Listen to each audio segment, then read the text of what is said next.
Kate Middleton hospitalisée, ce secret d'État autour de la santé d'un autre membre de la famille royale.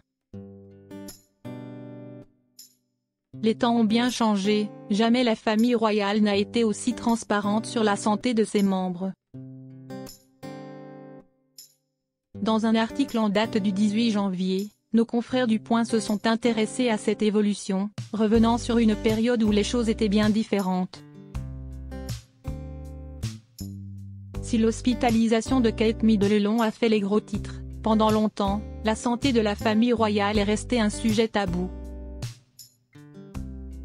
Jamais la reine Elisabeth II n'a communiqué clairement sur les soucis de santé qu'elle a pu rencontrer. Même quand elle était hospitalisée, aucune indication claire n'était donnée sur la raison de cette prise en charge. Et comme l'a noté Le Point dans un article du 18 janvier, il en était de même pour les membres de sa famille, à commencer par sa sœur, la princesse Margaret, dont la santé était un véritable secret d'État.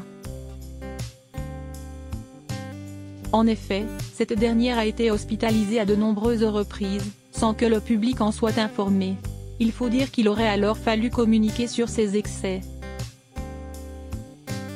En effet, bien avant le prince Harry, la princesse Margaret était une rebelle dans l'âme, qui refusait de se plier de bonne grâce à l'étiquette stricte de la couronne britannique.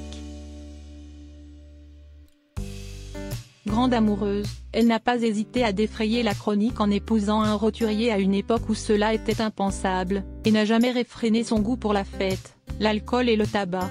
Mais on ne fume pas impunément jusqu'à 60 cigarettes par jour. En 1985, Margaret est admise à l'hôpital pour subir une ablation d'une partie du poumon. 3 ans plus tard, alors qu'elle n'a que 58 ans, la princesse est victime d'un premier AVC. À partir de là, sa santé ne cessera de se dégrader. Un silence complet.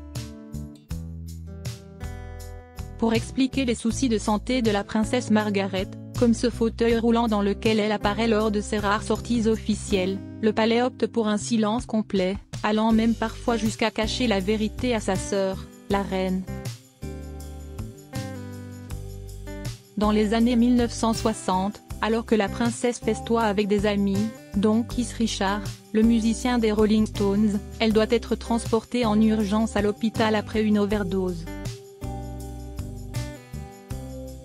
Cependant, à l'époque, personne ne révélera la vérité, préférant la version officielle d'une intoxication alimentaire grave. Margaret finira par décéder d'un 3e AVC en février 2002, à l'âge de 71 ans.